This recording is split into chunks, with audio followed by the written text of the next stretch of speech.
Part 1 of We Never Learn ended on the night of a summer festival where both Fumino and Naruyuki accidentally missed the last train home and were forced to share a bed together at a nearby inn. And as they fell asleep hand in hand, Fumino reassured Naruyuki that she'll be there to support him when he figures his dream out.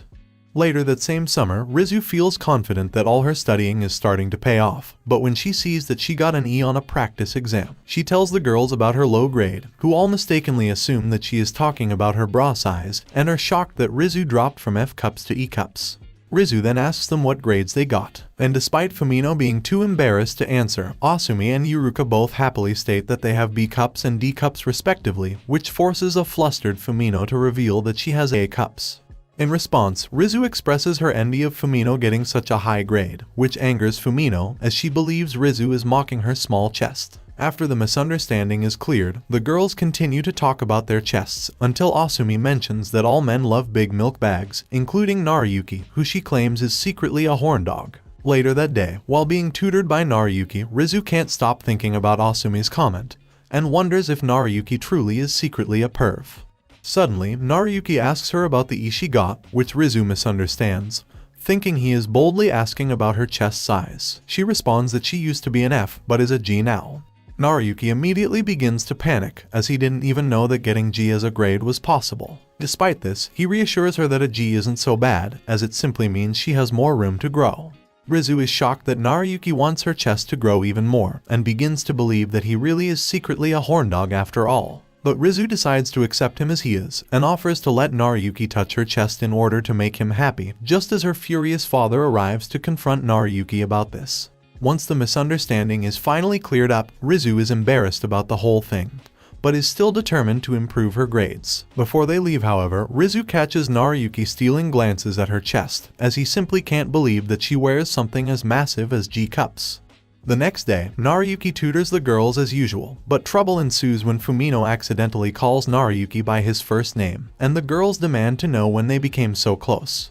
In reality, this was a habit she picked up when spending the night at an inn with Naruyuki, and the two had to pretend to be siblings by using each other's first names. But she refuses to let Naruyuki tell the other girls about this, even though nothing happened between them. Wanting to deepen their friendship as well, Rizu threatens Naruyuki to call him Mr. Horndog if he doesn't start calling her by her first name.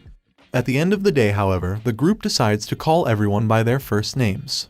The next weekend, Asumi's job begins offering housekeeping services to customers, and Naruyuki is hired to help her accomplish this new task. The first house they're assigned to clean is surprisingly Kirisu's apartment, which embarrasses her greatly as she doesn't want her students to see how much of a slob she is outside of school. She offers Asumi some money to leave without doing anything, which Asumi refuses because she actually takes pride in her work. Desperate, Kirisu pulls Naruyuki into her apartment and forces him to clean everything up in about 30 minutes while Asumi waits outside. She then lets Asumi inside, who's immediately annoyed that there's nothing left for her to clean. Meanwhile, Naruyuki lays on the floor exhausted. The next place they're tasked with cleaning is Yuruka's home, who upon opening the door is shocked to see that Asumi is a maid and that she's with Naruyuki for some reason. Not wanting her beloved Naruyuki to see how much of a mess her house is, Yuruka frantically does all the chores herself and even cooks them a delicious meal. Despite enjoying the food, Asumi is once again annoyed that she wasn't able to do her job. Their final customer is Fumino, who is also surprised to see that Asumi is a maid and that Naruyuki is tagging along with her. Similarly to Yuruka, Fumino doesn't want to let them enter her house either, otherwise Naruyuki will see the huge mess she caused in the kitchen by trying to cook. So she attempts to bribe them to leave, but when that fails and Asumi insists on cooking and cleaning for her, Fumino has no choice but to lock herself in her house and order udon from Rizu's family shop. When Rizu then arrives with the food, she is also surprised to see that Asumi is a maid. The three of them then eat the noodles together, and Fumino insists that she doesn't need the kitchen cleaned anymore now that she has food. Annoyed that she didn't get to do any work today, Asumi invites herself to Naruyuki's house and cleans it up for him. To his surprise, Naruyuki's younger siblings both take a liking to Asumi and ask her to marry their older brother, which she teasingly agrees to. After cleaning the house, she offers Naruyuki a free year cleaning to thank him for going along with her today, and continues to teasingly flirt with him, which he does his best to resist. The next day at school, Fumino accidentally falls asleep in Kirisu's class, which infuriates her greatly. That night, Kirisu spends all evening working on an exam for tomorrow's class, but when her laptop's battery dies, she has to start everything over from scratch and ends up not getting any sleep. This makes her extra grumpy the next day, which causes the students to focus twice as hard in order to avoid her wrath. During the exam, however, Kirisu briefly falls asleep and is immediately woken up from banging her head against the blackboard, with Nariyuki seemingly being the only student who witnesses this. During her lunch break, she continues to power through her sleepiness in order to stay awake, but this becomes increasingly difficult when later that day, she's forced to listen to the principal's boring speech. Just as she's about to fall asleep, however, Nariyuki loudly fakes a sneeze to help her stay awake. After barely managing to stay awake all day, she finally arrives home, only to discover that she lost her key somewhere, and while frantically looking around town for it, she accidentally runs into Nariyuki, who decides to help her out. But after hours of searching everywhere for the key, Kirisu realizes that it was actually in her handbag the whole time. The two then return to Kirisu's home, who unsurprisingly passes out in the entrance the moment she steps foot inside. With no other choice, Nariyuki embarrassingly carries his teacher to her bed and decides to clean her apartment as well while he's at it. The next morning, Kirisu has no memory of what happened, but she's proud that she was somehow able to get herself in bed and even cleaned her entire apartment. Later that same morning, Rizu accidentally cuts off her bangs due to her father barging into the bathroom and startling her. She's mostly unfazed by this, however, and still acts normal around Fumino and Yuruka when they see her new haircut. But she immediately becomes flustered when Nariyuki arrives and refuses to let him see her face. At school, she decides to put on a weird mask to keep her new haircut hidden from Nariyuki, even though she doesn't understand why she's so embarrassed by the thought of him seeing her. But when Nariyuki begins to believe that Rizu is hiding her face because she hates him, Fumino decides to help clear up the misunderstanding by forcibly removing Rizu's mask. Rizu then embarrassingly waits for Nariyuki to comment on her new haircut, but he just says that he doesn't notice anything different about her, which even annoys Yuruka and Fumino. The next day at school, Sawako invites Rizu to go shopping with her for a new pencil case, and Rizu agrees, which completely surprises her. She tries to contain her excitement and play it cool, but fails miserably. And unbeknownst to Rizu, Sawako spends the entire night drafting an itinerary for them to go to various popular dating spots for couples. The next day, however, her plan is ruined when they inadvertently run into Nariyuki. Believing that Rizu would have a better time shopping with him, Sawako decides to let the two enjoy the rest of the day together while she remains alone, and reminisces about her middle school days where her classmates were jealous of her perfect test scores, which isolated her from everyone else, until she met Rizu, who didn't care what her classmates thought of her, a quality which Sawako greatly admired. This inspired her to attend the same high school as Rizu, but it wasn't until her third year that she mustered up the courage to actually talk to her. Suddenly, Nariyuki interrupts her flashback and confronts Sawako about ditching Rizu, as he knows that she was looking forward to spending the day with her. Sawako then admits how much she admires Rizu, which Rizu overhears, but Rizu admits that hearing Sawako's praise makes her happy. She then asks Sawako to continue helping her shop for a pencil case, which makes her so happy that she accidentally trips and falls right onto Rizu's airbags, unwillingly angering Rizu, while exposing herself to the very fortunate Nariyuki. Sometime later, Fumino convinces Rizu to visit a salon owned by the eccentric Ms. Karasuma, who gives her a complete makeover. Afterwards, she meets up with Nariyuki at the library to study with him, but he doesn't recognize her and has no idea who's this stranger brazen enough to sit right next to him. When she sees him acting weird, Rizu touches Nariyuki's head to see if he has a fever, which immediately confirms in his mind that this beautiful stranger is aggressively trying to hit on him. Flustered by this situation, he texts Rizu to hurry up and come, which she reads and misinterprets to mean hurry up on a homework question that she's struggling with. Nariyuki then ends up getting more and more flustered throughout the day as Rizu asks him questions about his personal life and gets uncomfortably close to him. At the end of the day, as they're heading home, Nariyuki has no idea why this beautiful lady is still following him, but he applauds her assertiveness. Meanwhile, Rizu thinks back to something the salon owner said about deepening one's friendship with men, and boldly invites Nariyuki to come back to her place. Nariyuki obviously misunderstands this as an invitation to do the dirty, and agrees to go along with her. But his dreams are quickly crushed when he sees Rizu's dad, and realizes the true identity of the beautiful lady he spent all day with.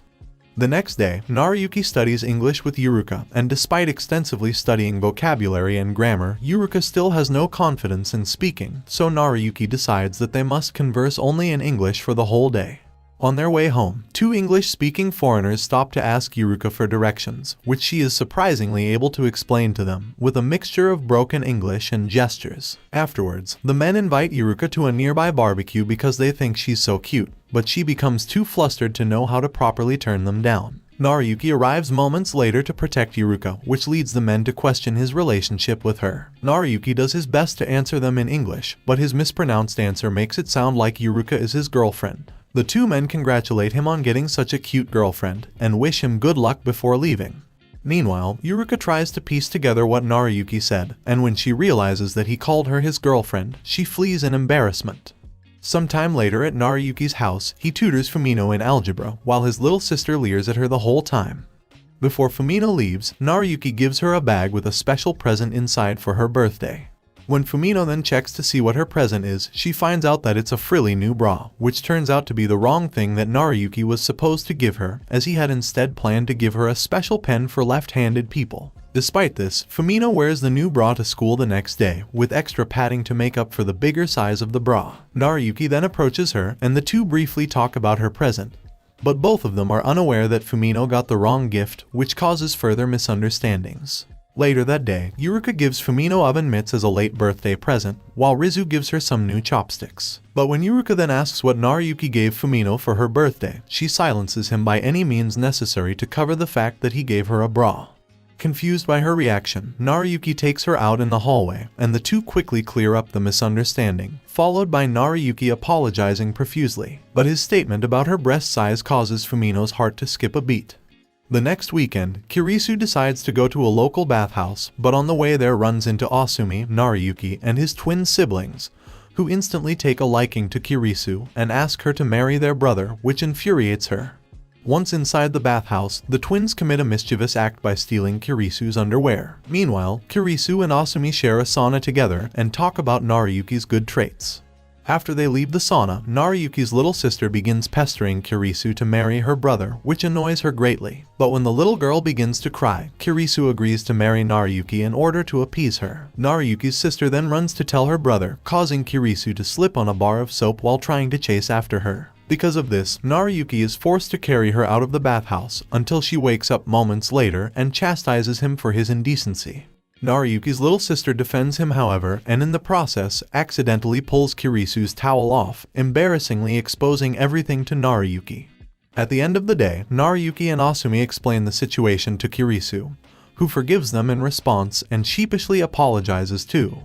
After they part ways, Kirisu reveals to Asumi that she's going commando under her suit, which causes Naruyuki to realize that his twin siblings still have Kirisu's goods. Sometime later, Naruyuki learns that he is at risk of failing physical education because of his lack of athleticism, so he agrees to take extra swimming lessons. To his surprise, the usual swim coach has to leave, and she asks Kirisu to teach in her stead, which she agrees to despite being annoyed by this situation. Meanwhile, Yuruka tries to help Naruyuki improve at swimming, but he unfortunately has the swimming talent of a rock, so Kirisu is forced to get in the pool and help him learn the basics. In the showers after class, Yuruka admits to Kirisu that she is nervous about losing her next competition, but Kirisu gives her some advice and reassures her that everything will work out if she believes in herself and her training. Thanks to that advice, Yuruka easily wins the tournament. And because of her great talent, the headmaster offers Yuruka a chance to study abroad at an Australian university, but although she wants to go, she wonders if long-distance relationships can work. Yuruka ultimately decides that, while she would like to study abroad, she still wants to keep this a secret from Naruyuki for the time being. Realizing that she would need to speak fluent English to study in Australia, she asks Naruyuki to tutor her even more. Sometime later, the school holds a parent-teacher conference, but Fumino's father does not attend, despite Fumino hesitantly leaving an invitation for him on the kitchen table. Suddenly, a university professor appears and begs Rizu to attend his mathematics course rather than pursue literature. Surprised by this, Fumino reveals that the professor is actually her father, Reiji, with whom she has a strained relationship. Fumino then restrains her father in order to allow Rizu to escape from him. Angered by this, Reiji tells his daughter that if she insists on pursuing foolish dreams, he'll kick her out of the house. Without much thought, Fumino agrees to this and Naruyuki allows her to stay with him for the time being. That night, Fumino remembers that her mother was a mathematics genius and that after she died, Fumino tried to do math just like her, but couldn't. As such, her father became upset and slapped her. The next day at school, Yuruka notices that Fumino has the same underwear on from the previous day, so Fumino has Nariyuki help her fetch some clothes from her house, only for her father to arrive home earlier than expected. Not wanting to be seen by him, the two hide together in a very cramped cupboard and wait for him to leave. Once he's gone, Fumino discovers her mother's old laptop that Reiji had hid after she died. They find that it only has one folder on it and that it's password protected, which means that Reiji has not read it either. With only one chance left to crack the password, Fumino becomes determined to someday crack it. The next day, Nariyuki awakens to Fumino preparing breakfast for the both of them, and to both of their surprise, the food is edible. But Nariyuki has no idea what he's actually eating. Despite this, Fumino is happy that she was able to feed Nariyuki without poisoning him. Throughout the rest of the day, Fumino fails all of her chores around the house and heavily relies on Nariyuki for help. And after helping Nariyuki with his bath, she passes out on top of him due to fatigue. Nariyuki then brings her to bed, and when she wakes up later, he invites her to go to the top of a nearby mountain where the stars are extra visible. That night, after he hears her talk so passionately about stars, he advises her to share this passion with her father, but Fumino is hesitant that he'll understand. Not wanting to run away forever, however, Fumino decides to confront her father at their residence, but he remains opposed to her pursuing what he considers to be a foolish dream. In response, Fumino gives a passionate speech about astronomy, which reminds Reiji of Fumino's mother, but it's still not enough to change his mind. So Fumino decides to show her father what was on her mom's laptop, which he thought was a math thesis. In actuality, it was a video message in which she confesses that the math thesis was a lie, and that she was never a mathematical genius, but hopes that Fumino someday pursues something she truly cares about. Fumino then goes outside and meets with Nariyuki, while her father continues to watch the video, where he sees a young Fumino visiting her mother and claiming that if she finds a new star, she'll name it after her father. It's also revealed that the password to the folder was Reiji's name. Back to Nariyuki and Fumino, the two talk for a while and enjoy a pretty romantic night together. The following day, Fumino and Reiji attend the parent-teacher conference together, and Reiji finally gives his daughter permission to pursue astronomy.